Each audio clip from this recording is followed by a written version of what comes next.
Anthropogenic global warming is a problem because if it's left untended, it has the potential to completely destabilize human civilization.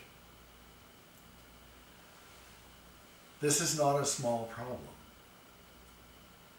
We understand that it's not a small problem. Yet we have taken as our purpose to try and find a way to develop strategies, approaches, actions, whatever we can with stakeholders to stop global warming. Now, global warming is not a simple problem that can be solved in a linear fashion. It's not even a complex problem that can be solved in a linear fashion. It has all the characteristics of a wicked problem.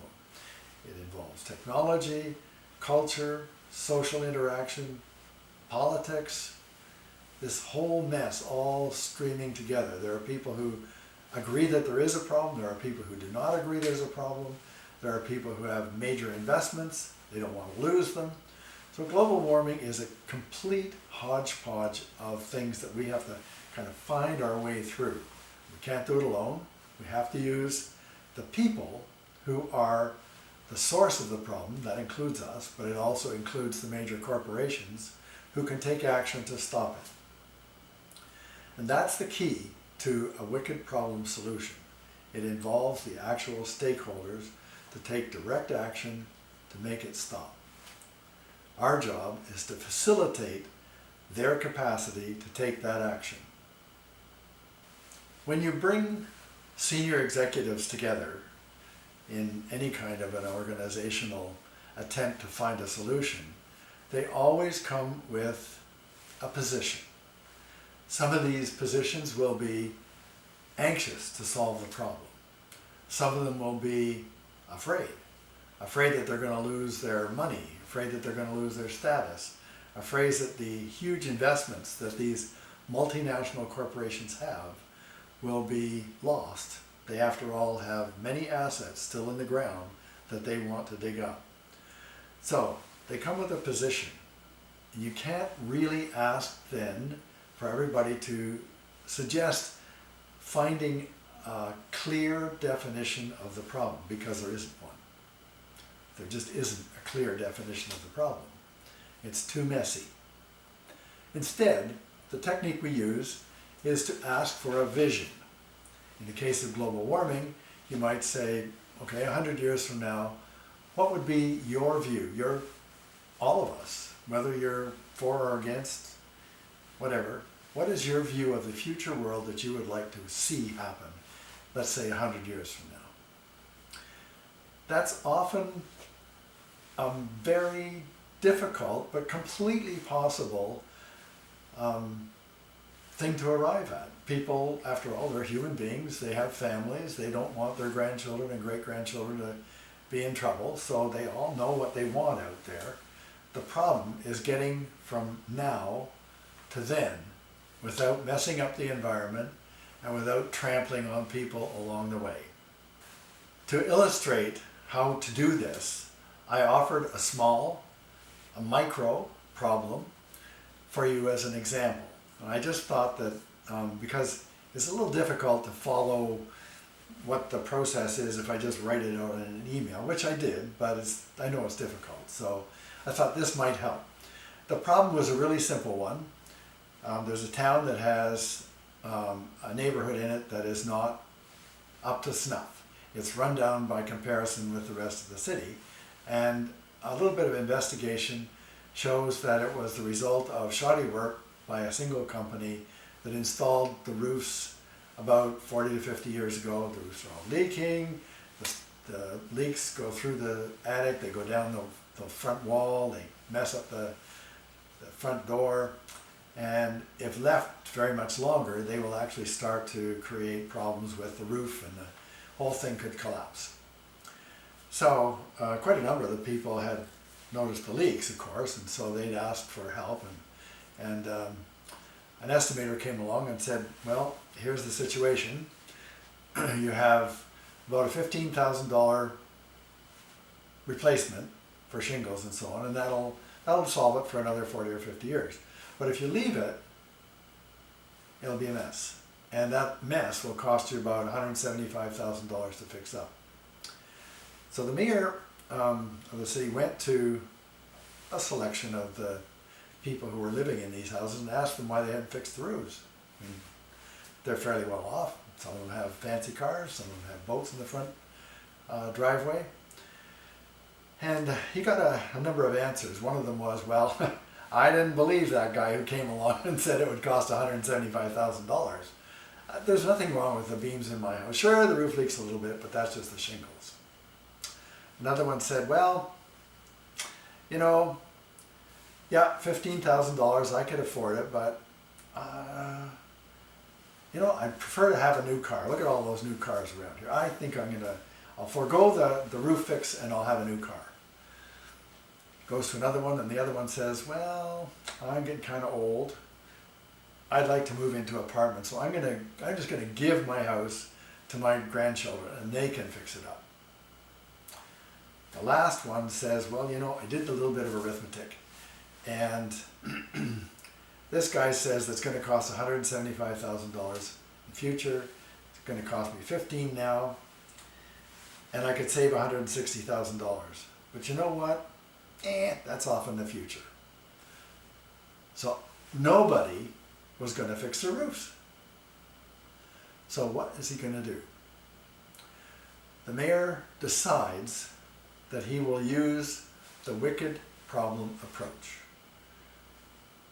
I am going to play the role, essentially, of one of the participants in the wicked problem approach.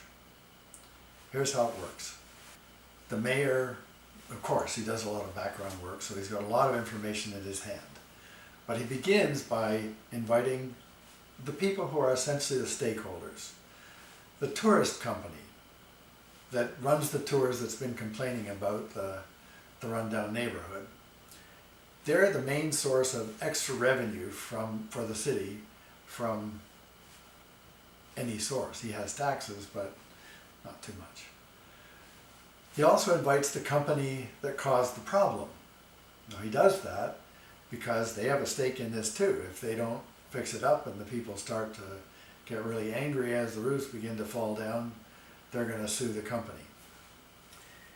He invites people from the community, grassroots advocacy groups, maybe a garden club, who knows, that sort of thing.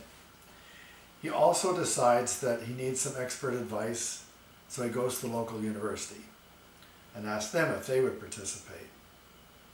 He knows eventually he has to involve the city council because they have to give him at least some kind of permission. So those are the people that are involved, the four first and then the city council later.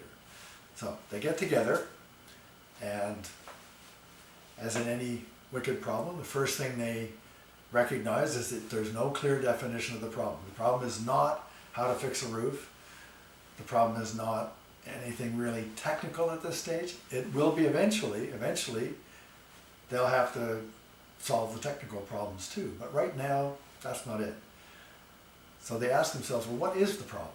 And that gives rise to what is called a series of impediments. But first, the vision. He says, what should our vision of the town be? They come up with a vision together. So the vision is, I see a beautiful city with clean streets, nicely kept neighborhoods, pretty lawns and gardens, with lots of visitors to our city. So then they stick that up on the wall.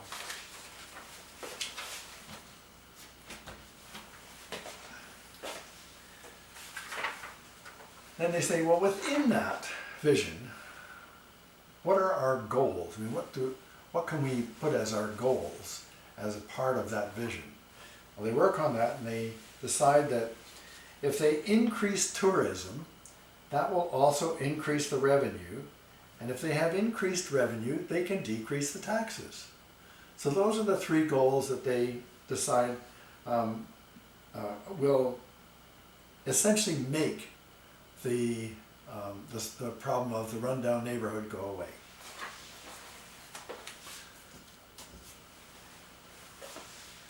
Now the next thing that they have to do is, as I mentioned earlier, they have to figure out how do we get there But what's in the way right now? What are the impediments? What are the barriers that stop us from getting from the now situation to the then situation? We want to move from where we are now with the rundown neighborhood, lowering revenue, all that kind of stuff, high taxes, to the time when it's a pretty city, the taxes are low, and there's lots of tourism. Okay.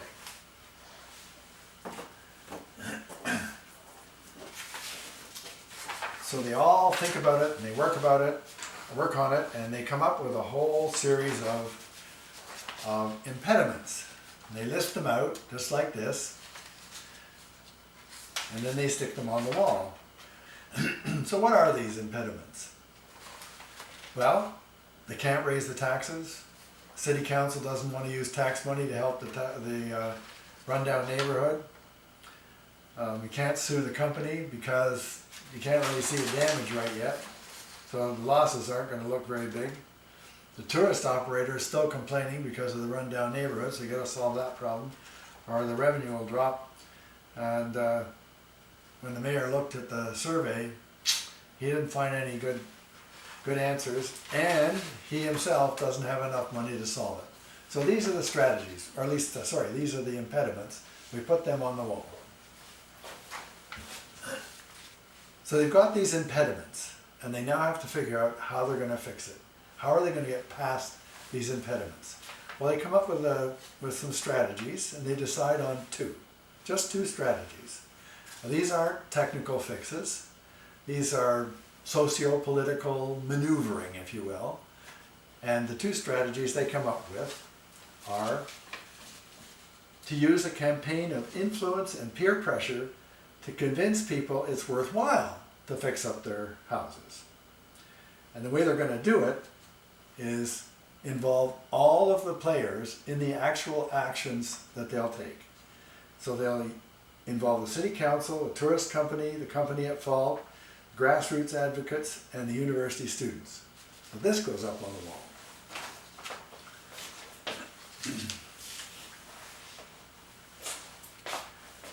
Once these common understandings have been agreed upon, the next stage in the wicked problem approach is the critical one. We've got everybody together. Now we have to help them find the route from now to then. And the way we do it, there's other ways, but the way I've done it, and it works, and it's used a lot, is to map the route from now to then. And it's mapped in a series of events. What has to happen to get from where we are now, using those strategies to get past those impediments, to end up with a beautiful city? What is the route? What are the events that have to take place? Some of them we can initiate. Some of them we have to assume will take place, that we predict will take place as a result of our actions, and we can react to those. That map is developed iteratively. The group sets up breakout groups, small units or even individuals, and each one of those develops a series of events that they think would lead from the now to the then. They might end up with 4 or 5, 6 of these examples, and they are the people who actually have to do it thinking of this. This is not some random ideas. This is the actual people who are going to do this work, figuring out how they can make it happen.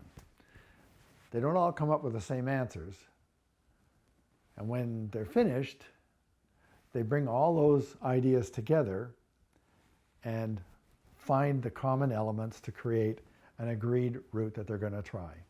Now, I'm just going to show you one possibility, the one that I, as one of the participants, and my little team came up with. So here we go. Okay, the first thing we're going to do, we're going to get the tourist company to change its story. The story is not going to be about just a beautiful city, but it's going to include the rundown neighborhood. Then, the second thing we're going to do, the local university students are going to go and take pictures of all the different neighborhoods and a bunch of different pictures of the rundown as well as the pretty houses. they're going to do a survey, an attitudinal survey of the people in the various houses. It's a kind of a learning exercise, but they're going to ask questions like, do you vote? What's your attitude to fixing up your house? What do you think about city council and their attitudes? And the fourth thing we're going to do is the students will make a presentation to the city council of what they've found. And we'll invite the media to listen to what the students have to say. Okay, so we've done that. The next event will be that the tours begin to take place. People get off the bus. They are given a spiel with a little megaphone, and the people are informed about all the different findings of the students. Not only that, the picture of some of the rundown houses plastered on the side of the tour bus as part of the advertising. Okay, so those are the actions that we can take that result in these events.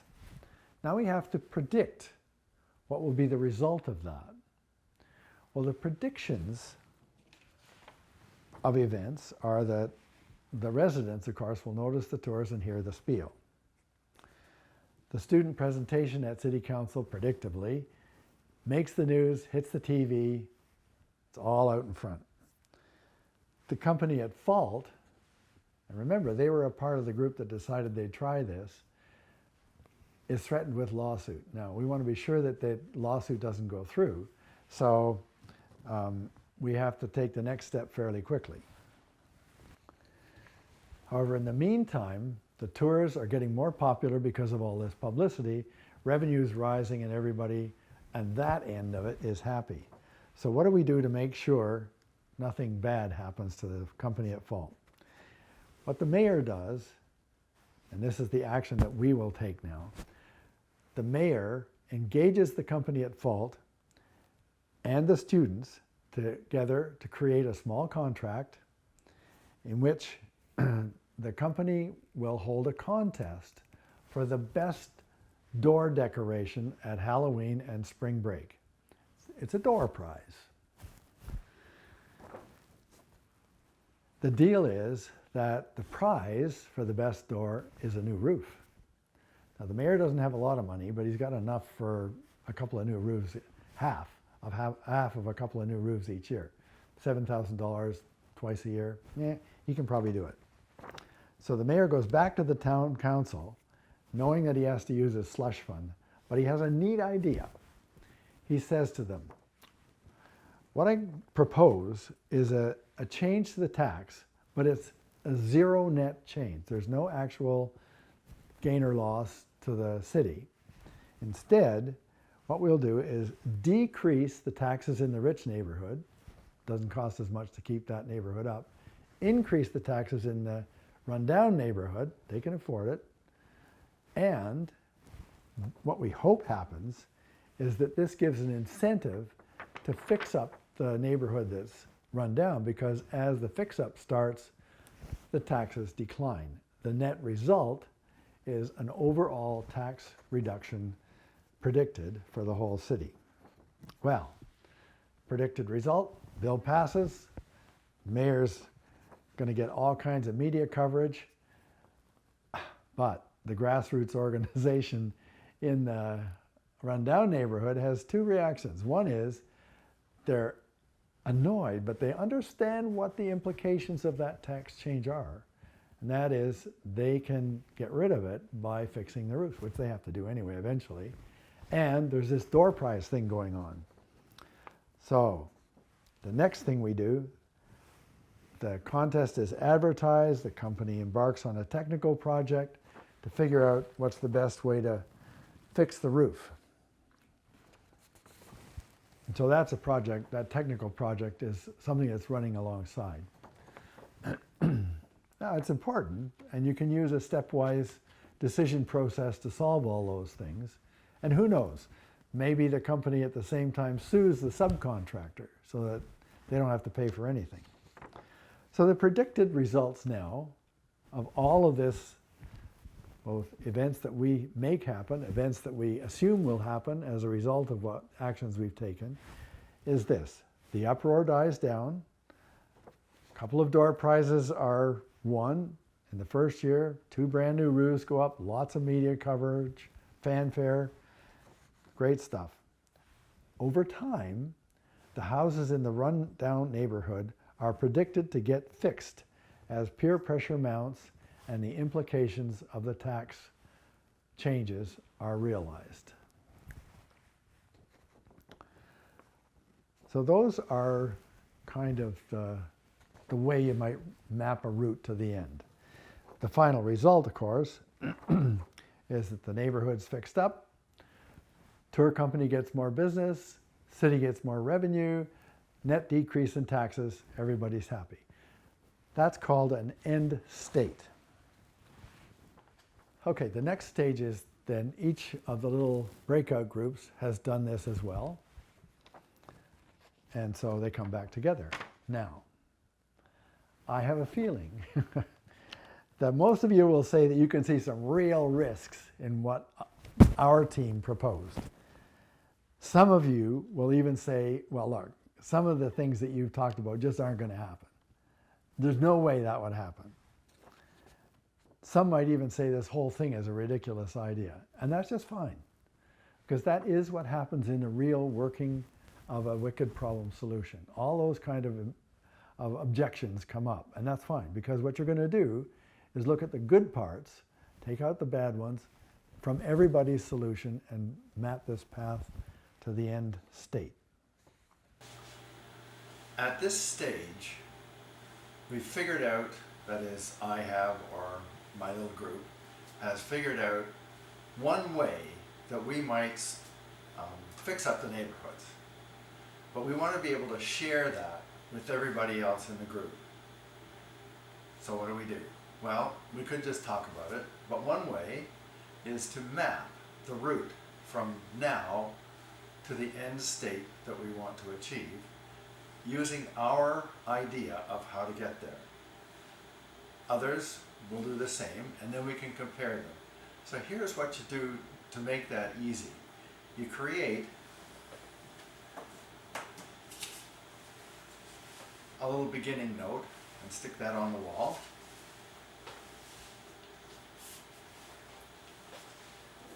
And then in sequence, you take each of the next steps and put them on the wall in an order.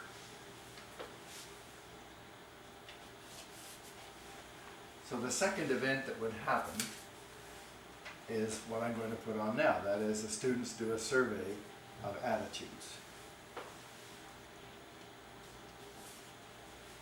And we do that until the whole map is lined up. I'll just point out that you can distinguish between events that you cause to happen, just a little note on the page, with those that you predict will happen by making some kind of a mark. In this case, I just put 2 bars down the side. So that would distinguish between an action that we take and an action that we predict will happen. Both of these become events along the route to the end state. I took the time to set this up on the wall so you could see what I was talking about when I mentioned a route map. And of course, this is just one. Each of the other groups or individuals would have created their own.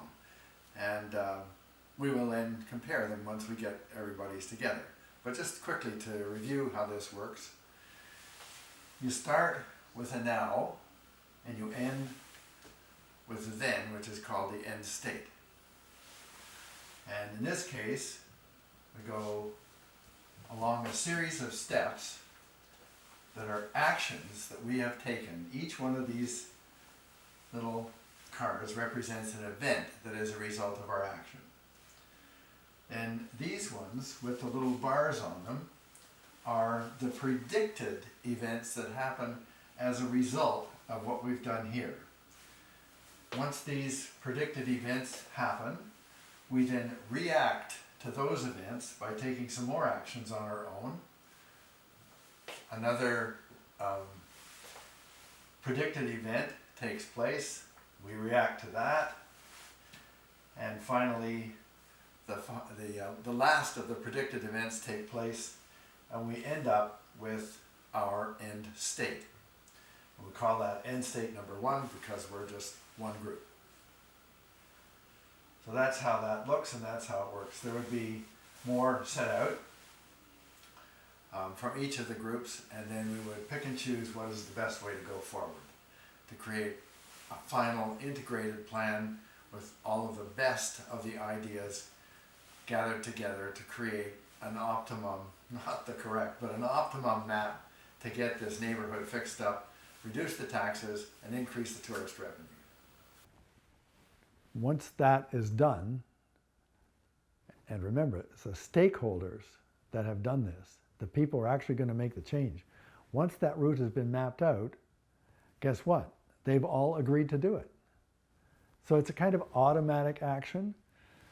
Because they've mapped it out by themselves, they know what they want to do, they understand the risks, they understand the benefits, they've weighed all this stuff, and when they go home, as the CEO of the two companies or whatever, they actually make the changes start to happen. They assign it to their staff, it gets to be going, and that route that was mapped out by the collective group of stakeholders just starts to happen.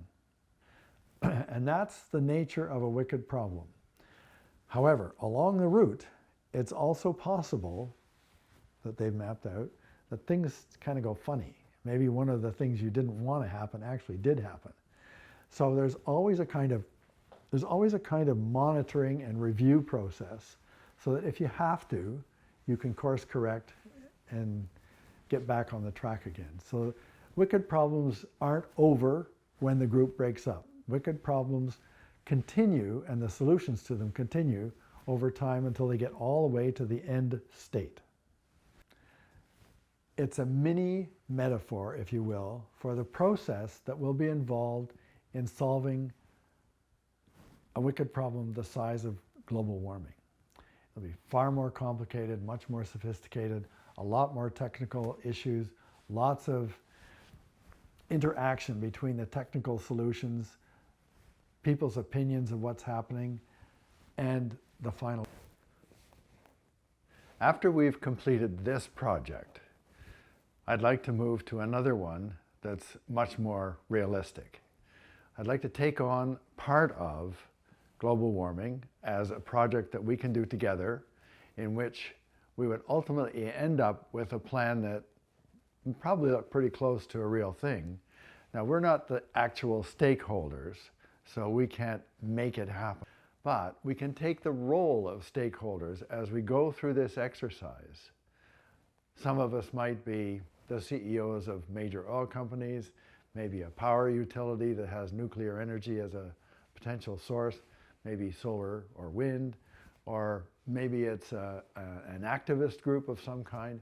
Anyway, we would be the actual stakeholders in role playing to take the next step in learning how to solve wicked problems. So, good luck. Take it from here.